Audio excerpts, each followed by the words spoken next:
Hello there, dear friends, and welcome once again to the Relaxed Fantasy Review. Today, we're going to be discussing the ultimate spellcasting in D&D. Specifically for bards, we're going to be talking about 9th level spells. Bards, up to this point, have already had a few rounds of their magical secrets, meaning that pretty much all spells are open to them in the game, and at level 18, they can do that again, meaning they can pick up any spell that they like in the game. Literally any spell. But we are discussing the Bard spell list specifically. We're talking about their spells that they can choose right at level 17 that are provided to them without magical secrets. This list is a little shorter than any spell in the game, of course, but the real power of magic has truly unlocked itself. Let's see what top 5 spells I would recommend all bards look into at this level. Starting with number 5, we have one of the simplest spells in the game, Power Word Kill. As a single action, you target a creature and speak a word of power, and if they have 100 hit points or less, they die. No saving throws, no death saves, they don't drop to 0 hit points, they just die. That is it. One of the tricks I've heard a lot of people do is to somehow shape change a creature, perhaps with a polymorph spell, into a form that has under 100 hit points, regardless of what they actually have, and then to power word kill them, because that doesn't revert them back to their other shape, they just die. Which is pretty terrifying. It's not the sort of thing I'd recommend using on a final boss, because it's hard to tell how much hit points they have left, or how many they had to begin with, but if you feel pretty confident that a creature has less than 100, this is one way to end them. At number 4 on the list, we have Mass Polymorph. Speaking of polymorph, Mass Polymorph is a little different than its 4th level little brother, because this one affects a group of creatures. You designate a group, and if they're unwilling, they can wisdom save to avoid this, but otherwise they transform into beasts. The original polymorph spell allows you to transform into a beast of your level or lower in CR rating. The thing is that the original polymorph spell came online at level 7, and by level 8, there are no beasts of higher CR level than that. Interestingly enough, when this spell comes online at level 17, there's still no beasts of CR8 or higher than CR8. And this spell specifically states that you can transform into a beast of half your level or lower. So you can transform into the same beast you could with the regular polymorph spell, just a group of you. Which kind of sounds cool, having the whole party turn into T-Rexes, giant apes, giant crabs, giant whales, sharks, whatever you need in the time. Sounds great, but at level 17, that's not gonna be as helpful as it was before. You're fighting much bigger enemies, and you can't use your magic or your other class features when you're at this point. And honestly, guys like the fighter and the barbarian probably have more hit points than their polymorph form would have anyway, and can likely hit harder. So it's not bad for utility purposes, for transforming the whole party into something so that you can fly or you can overcome obstacles, but the likelihood is that the beast forms aren't going to be better than your regular form anyway. So I still say this deserves a spot on the list, just a lower one. Then at number 3, we have possibly the most complicated spell on the list, Prismatic Wall. This, like the other wall spells, creates a wall, and the wall, interestingly enough, can float in midair, but cannot pass through solid objects, and it actually states that if you try to cast it with a creature in its way, it fails to cast. Like, this thing is a little picky when it sets up shop. But it doesn't require concentration, and it lasts for 10 minutes. The wall will blind any creature that you don't designate as a safe creature if they fail a con save just by approaching the wall. And then the wall has 7 different layers. It's a little tricky to word it, but basically the wall is only an inch thick. And if a creature tries to reach through it or go through it, they have to make dexterity saving throws 7 times, each time for a layer of the wall. Thankfully, the layers are rainbow colored. So, here's what they do. The red layer. One other thing. The only way to stop Prismatic Wall is to destroy it. But each layer takes something different to destroy. This wall is complicated because not only does it do a bunch of things, but it also takes a bunch of things to get rid of. The red layer is the first layer. You fail your dexterity saving throw, you take 10d6 fire damage as the red layer. That makes sense. Half as much on a success. To destroy the red layer, you have to deal 25 cold damage to it. So you'd have to hit it with Cone of Cold or some other reasonably leveled cold spell. Then the orange layer, if you fail your dex save, does 10d6 acid damage to you.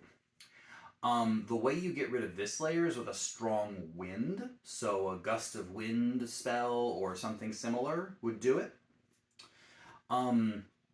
The yellow layer will deal 10d6 lightning damage to you if you fail your save. The only way to get through the yellow layer is to deal 60, that's 60, force damage to it. That basically means you have to hit it with a disintegrate spell. It's like one of the only spells in the game that would do that.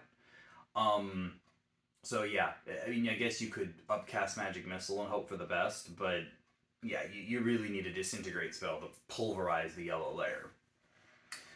Now the green layer will do 10d6 poison damage if you fail your dex save. And to get rid of the green layer, you have to cast Pass Wall, or some other spell that creates portals on surfaces. Which is interesting. Pass Wall is actually a really useful utility spell, level 5 spell. But most people probably don't pack it in their day-to-day kit, so that's a tricky one to get past. The blue layer will do 10d6 cold damage, and to get past it, you have to deal 25 fire damage to it. So that's 5 layers down. In order to get past the indigo layer, you have to make your dex save, or you will take, you will be restrained in place. And once you are restrained, you then have to start making Constitution saves. So now the wall has you held. You can't move. And you start to make con saves. If you can make 3 in a row, then you can successfully pull away from the wall. But if you can't make 3 and instead you fail 3, you become permanently petrified. So this layer basically turns you to stone. The way to dispel this layer is to use the daylight spell, or a similar spell which brightens the area as brightly as daylight. So no light cantrip or anything like that. Then finally the purple layer, the violet layer. This one, if you fail your dex save, you'll be blinded. And that's assuming you didn't fail your con save approaching the wall. So there's 2 ways this thing can blind you. Once you are blinded, then you make a wisdom save. If you succeed on the wisdom save, the blindness ends. If you fail that wisdom save, the wall banishes you to another plane of existence. And there's no time limit on that. You just kind of poof away, and the wall, and that's the end of it. The way that you get rid of this layer of the wall, finally, is that you cast Dispel Magic on it. So this is the only layer that'll work on. Interestingly enough, Prismatic Wall is immune to many anti-magic effects, including anti-magic field. So it really is one of those things that you just can't, you can't cheese your way through Prismatic Wall. It is truly an encounter in and of itself, and is quite an amazing spell. The only reason I didn't put it higher is, 1, because the other 2 spells are really strong, and it's complicated. It's a lot for the players and the DM to track. It's actually more of the kind of spell I would expect a DM to use on the players for a super powerful mage boss fight. And this is their tool. But a player can also use it to, you know, force enemies through it if they have the ability to shove or to push or anything like that. They can do it, and not a whole lot will survive a trip through a prismatic wall. On average, assuming that you don't succeed on your saving throws, you're taking 175 damage when you go through the wall of many different elemental types, and that's assuming you don't get petrified or blinded or banished. It's a complicated and powerful spell, much beloved by wizards and other people, and bards can do it if they want. So, Prismatic Wall, man. Moving on to the second spell on my list, Foresight. Foresight is much simpler. You cast it on a creature, and for the next 8 hours, concentration free, that creature can see into the immediate future. What this actually means, mechanically, is that all attacks against them have disadvantage, all their attacks have advantage, as well as their ability checks and their saving throws, and they cannot be surprised.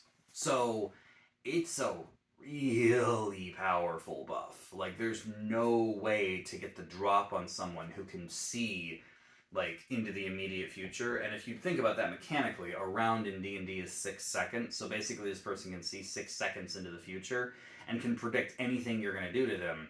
That doesn't necessarily mean they'll avoid it, but they've got a good chance of it, and they can predict where you'll be, so they can hit you easier, and yada yada.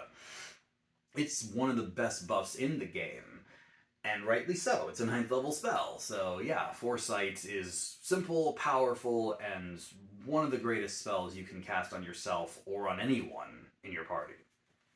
But then we come to the number 1 spell.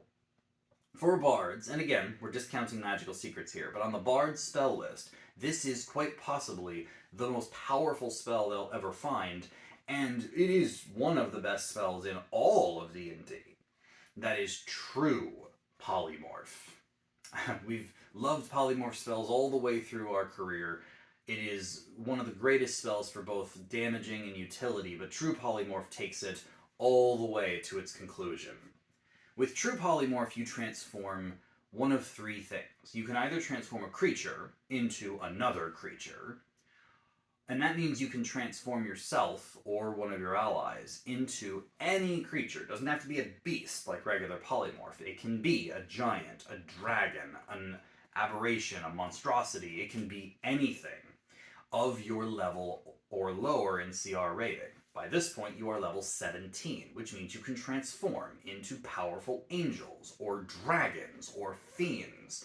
And once you've transformed yourself into that form, you hold concentration for the hour, and once the hour is over, assuming you held concentration the whole time, the spell becomes permanent until dispelled. Meaning that if you transform into a dragon, which a lot of people like to do with this spell, you then stay a dragon until you either are dispelled, someone dispels you, or you lose all of the dragon's hit points and go back to your original form. So, yeah, you can permanently change your stats. Now, the problem is if you do this, you won't have your other abilities. So if you're a level 17 bard, if you transform into a dragon, you won't have Bardic Inspiration, or your spellcasting, or your weapon proficiencies, or anything. But you're also a dragon, so who cares? But that's not all the spell can do. You can also transform an object into a creature. Any object you see, you can just morph it into a creature of CR 9 or lower. There's a lot of powerful creatures that do this. Some of the most powerful are young dragons of specific varieties. And yeah, you can just turn rocks or trees or bricks or anything you like into a young dragon or something less powerful if you want. And it remains friendly to you for the concentration of the spell. If you concentrate the whole time, the creature remains. They don't die. They stay in that form. And then they have free will and can do whatever they want. So if you're nice to them for that hour, they probably will see you as their creator, because you kind of are. Great way to build some new friends and allies in powerful creatures. Finally, you can turn a creature into an object. So you can take that dragon or whatever's bothering you and turn them into an inanimate object, as long as it's not bigger than their form is. So if they're a large creature, you can't turn them into a gargantuan statue or something like that. But if you maintain your concentration, they remain this. So you can turn your enemy into like a tiny figurine, and then if you concentrate for the hour, they stay that way forever. I guess until you destroy the object, and then they drop to 0 hit points, at which point they go back to their original form, with no memory of the time they spent as the object, which is moderately terrifying, especially if you transform them into an object that's a spell component that then gets consumed by the spell. That's just an instant death, because now their physical form is gone. They didn't drop to 0 hit points, they were just consumed by spell casting. True Polymorph has almost limitless applications, but it goes beyond beasts and utility. It goes into epic levels of power that are unmatched, and if you take this all the way to level 20, you can even turn into an ancient dragon as opposed to just adult dragons. It's nuts powerful, totally broken. I've seen players solo bosses by transforming into creatures that were similarly powerful to bosses with True Polymorph, just waiting the hour to go, and then the concentration goes away, and they can fight until their health goes to 0. And then they're their normal form anyway. True Polymorph is fantastic, and is easily the strongest spell a bard can have, just kind of in a vacuum. All of these spells, whether it's Power Word Kill, Foresight, Prismatic Wall, they all have insane effects that can truly shape the game and the way the players handle things. And you get to do them once a day, once a long rest. That's nuts. That is one thing that spellcasting just escalates in power like you wouldn't believe, and this is the pinnacle of that power. If you've reached level 17 in Bard, pick your favorite spell and go nuts, because you've earned it. Congratulations, you have hit the top of the mountain when it comes to magic.